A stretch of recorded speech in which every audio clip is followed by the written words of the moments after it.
నమస్కారం. అనంత సనాతన ధర్మ ఛానల్కి స్వాగతం.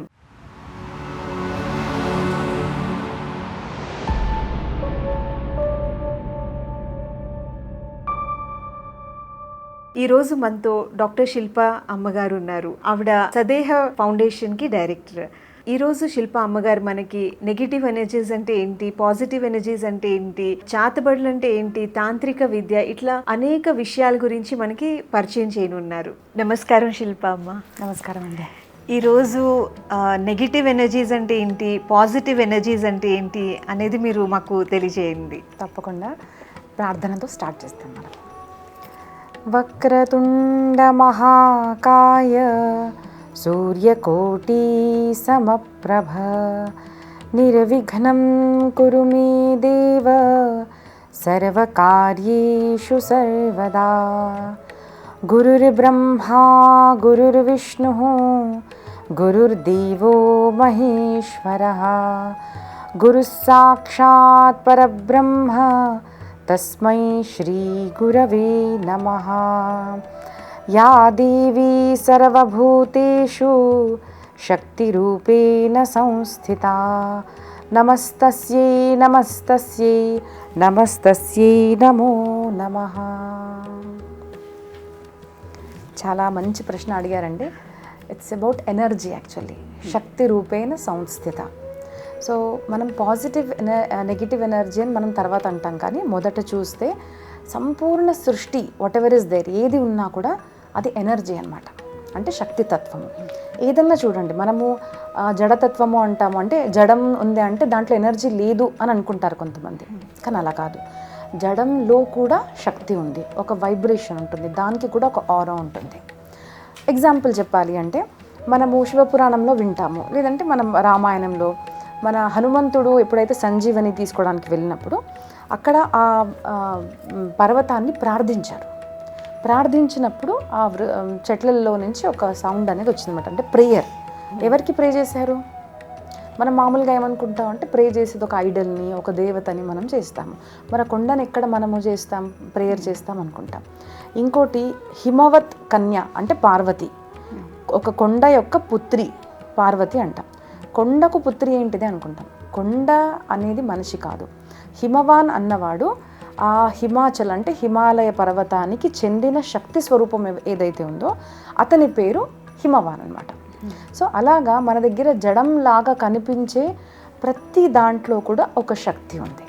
సో సంపూర్ణ సృష్టి ఏదైతే ఉందో అది శక్తిమయం. ఆ శక్తి ఎలా ఉంటుంది అంటే మనం సైన్స్లో విన్న వాళ్ళకి బాగా తెలుసు. There is positive energy, there is negative energy. అంటే ప్రోటాన్, ఎలక్ట్రాన్ అండ్ న్యూట్రాన్ మూడు ఉంటాయి అన్నమాట. సో మనం చూస్తాం పాజిటివ్ నెగిటివ్ ఇలా ఆపోజిట్లో ఉంటాయి. సో సంపూర్ణ సృష్టిలోనే ఉన్నది టూ ఎనర్జీస్, ఒకటి పాజిటివ్, ఒకటి నెగిటివ్ ఎనర్జీ. సో మామూలుగా పాజిటివ్ నెగిటివ్ ఎనర్జీ అనం కానీ ఎక్కడ అని మనం చూడాలంటే మొదట మనం చూసేది మన బాడీలో చూడాలి. ఎందుకు అంటే మన body is exact replica of the world. Complete యూనివర్స్లో ఏదైతే ఉందో అదే తత్వం అంతా మన శరీరంలో కూడా నిండి ఉంది. అదే మనం ఒక యూనివర్స్ని అర్థం చేసుకోవాలి అన్నా మన శరీరంని అర్థం చేసుకుంటే కూడా మనకు యూనివర్స్ అనేది ఎలా ఉంటుంది అది మనకు అర్థమవుతుంది. ఎందుకు అంటే శ్రీమద్ భాగవతం, రామాయణం ఈ పురాణాల్లో కూడా మనము సృష్టి ఉత్పత్తి కనుక చూస్తే దాంట్లో ఎనర్జీతోనే అంతా ఉద్భవించింది అని మనం తెలుసుకుంటాం. వేరే వేరే రకంగా ఉండొచ్చు, బట్ ఎలా ప్రకటమైంది అంటే ఎనర్జీ. సో సంపూర్ణ సృష్టిలో పాజిటివ్ నెగిటివ్ ఎనర్జీ ఉంది.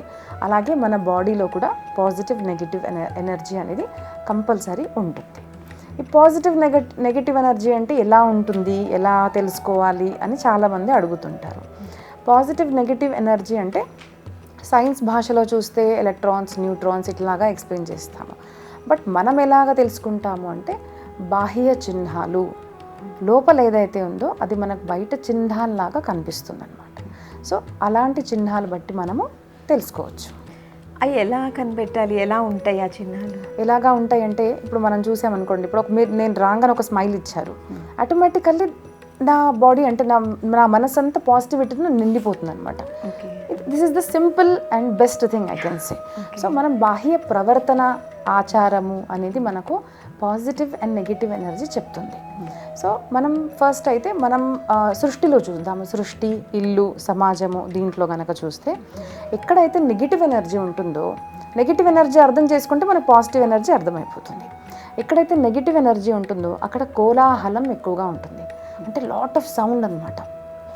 ఫైట్స్, అక్కడ గొడవలు ఎక్కువగా జరుగుతూ ఉంటాయి. అక్కడికి వెళ్ళంగానే ఏదో తెలియని మనకు గుండె జడ అనేది మనకు అర్థమైపోతుంది. తెలిసి తెలియకుండా ఏదో యాంగ్జైటీ అవుతూ ఉంటుంది. మీకు ఒక ఉదాహరణ చెప్తాను. చాలామందికి ఇది అర్థం కాదు, కానీ నేను అప్పుడేమో అంత శాస్త్రాలు అభ్యసించలేదు, ఏం లేదు.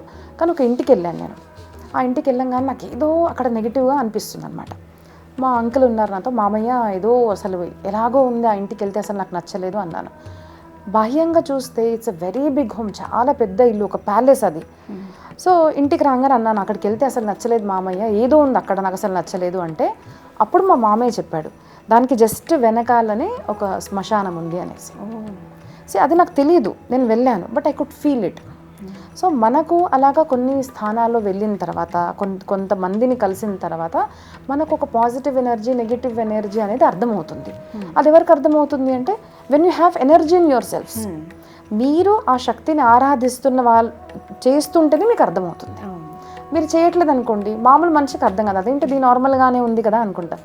కానీ ఆ శక్తి ఆరాధన మనం చేస్తుంటేనే మనకు బాహ్యంగా పాజిటివ్ ఎనర్జీ ఉందా, నెగిటివ్ ఎనర్జీ ఉందా అన్నది మనకు అర్థమవుతుంది. సో అది ప్రాక్టీస్లో ఉండాలి మనకు.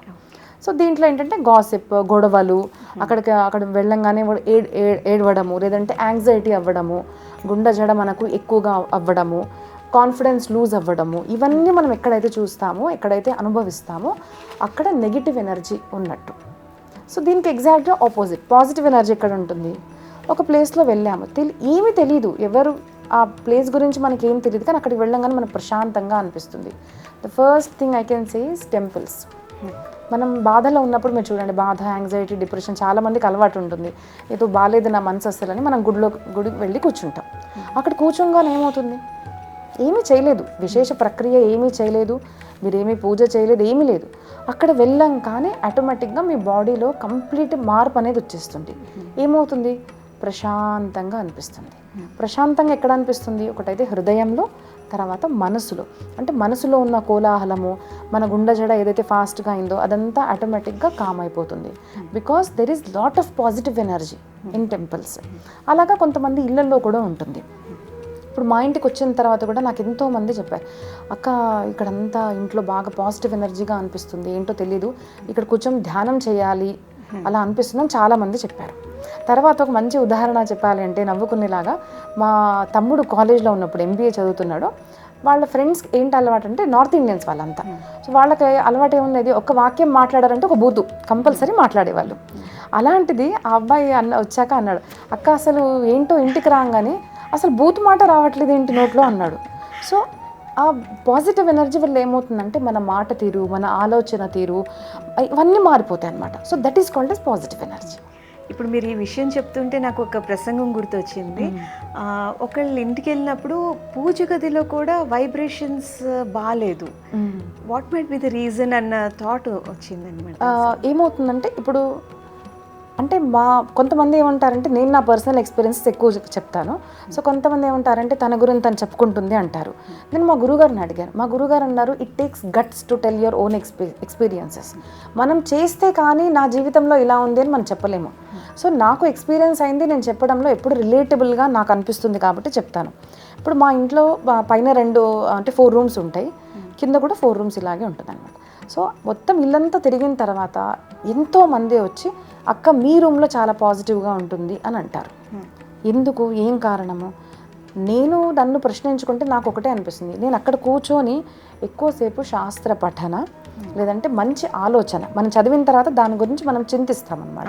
సో మంచి ఆలోచన ఎక్కడైతే ఉంటుందో, నామస్మరణ, జపము లేదంటే ధ్యానము, ఇలాంటి మంచి ప్రక్రియలు ఏదైతే మనతో చేయబడతాయో, ఏ ప్లేస్లో చేయబడతాయో అక్కడ ఆటోమేటిక్గా ఒక మంచి ఆరా అనేది ఫామ్ అయిపోతుంది. ఎందుకంటే మనం చేసేది మన చుట్టూ ఉన్న ప్రకృతి మీద దాని ప్రభావం కనిపిస్తుంది. సో మీరు దేవుడి రూమ్లో కూడా కూర్చొని మంచి జరగాలి అని కోరుకున్నారు అంటే అదే ఆరా అక్కడ బిల్డ్ అవుతుంది. మీరు అక్కడ కూర్చొని ఇప్పుడు కొంతమంది పూజలు చేస్తారు. ఎందుకు పూజలు చేస్తారు? రావణాసురుడు చాలా గొప్ప అంటే భక్తుడు అంటారు. ఇట్స్ నాట్ భక్తి. ఆయన ఎందుకు పూజ చేశాడు అంటే నాకు బలం వస్తే నేను ఈ సృష్టి మీద నా రాజసత్తాన్ని నేను స్థాపించాలి అనేసి. So his intention was bad. So మీరు పూజ చేసిన తర్వాత కూడా మీ ఇంటెన్షన్ బాగాలేదు అంటే ఆటోమేటిక్గా అక్కడ ఒక నెగిటివ్ ఎనర్జీ ఫామ్ అయిపోతుంది. సో మన మనసు, మన విచారము అంత ప్రభావం మన చుట్టూ ఉన్న ప్రకృతి మీద కనిపిస్తుంది. మీరు ఇప్పుడు పాజిటివ్ ఎనర్జీ, నెగిటివ్ ఎనర్జీ రెండు ఎలా ఉంటాయని ఎక్స్ప్లెయిన్ చేశారు. సో ఫస్ట్ ఇప్పుడు పాజిటివ్ ఎనర్జీని ఇన్కల్కేట్ చేసుకోవాలి అని అంటే ప్రయత్నం ఎలా ఉండాలి, అండ్ అలాగే నెగిటివ్ ఎనర్జీని తగ్గించుకోవాలి మనలో లేదా మనం ఉండే అట్మాస్ఫియర్లో ప్రయత్నం ఎలా ఉండాలి? ఆటోమేటిక్గా పాజిటివ్ ఎనర్జీ పెంచుకుంటున్నాము అంటే నెగిటివ్ ఎనర్జీ తగ్గిపోతుంది. So that's the thing. So positive energy పెంచుకోవాలి, మనకు ఫస్ట్గా అనిపించాలి. అది ఎక్కడి నుంచి స్టార్ట్ అవుతుంది అంటే మన నుంచి స్టార్ట్ అవుతుంది. మనం బయట ఎన్ని మార్పులు చేసినా మన మనసు, మన విచారము, మన ప్రవర్తన బాగాలేదు అంటే ఆటోమేటిక్గా అది మన ప్రకృతి మీద అంటే బాహ్య ప్రకృతి మీద ఎఫెక్ట్ చూపిస్తుంది. ఎందుకు అంటే మన సంపూర్ణ శరీరంలో కూడా పంచమహాభూతాలు ఉన్నాయి. నేను చెప్పాను కదండి ఇప్పుడే, మన శరీరము ఈ ప్రకృతి రెండు సేమ్గా ఉంటుంది. ద ఓన్లీ థింగ్ ఈజ్ మనలో తక్కువ కంటెంట్ అండ్ బాహ్య ప్రకృతిలో ఎక్కువ కంటెంట్లో మనకు చూపిస్తుంది. So quantity wise difference. So మనం మంచి ఆలోచన, మంచి మాట అంటే ఆకాశతత్వం, శబ్దము, మంచి మాట, మంచి ఆలోచన, వాయుతత్వము. ఇలాగా మనం ఎప్పుడైతే మంచి మాటలు మాట్లాడతామంటే మన ప్రతి ఒక్క ఇంద్రియాలతో మనం మంచి ఎప్పుడైతే చేస్తుంటామో ఆటోమేటిక్గా మన జీవితంలో మంచిది అనేది జరుగుతూ ఉంటుంది. మన జీవితంలో మంచిగా జరుగుతుంది అంటే ఆటోమేటిక్గా పక్కన వాతావరణం కూడా మార్పు వస్తుంది. ఎలాగా అంటే ఇప్పుడు మా గురుగారు నేను స్మరించాను అనుకోండి, నేను అసలు జస్ట్ స్మరించాను, లేదు అంటే దర్శనానికి వెళ్ళాను, ఆయన వస్తున్నారు అన్న థాట్తోనే ఒక పాజిటివిటీతో నిండిపోతాను. ఎందుకు అంటే ఆయన జీవితంలో ఆయన పొద్దున్న నుంచి రాత్రి దాకా చేసేది ఓన్లీ పాజిటివ్ థింగ్స్.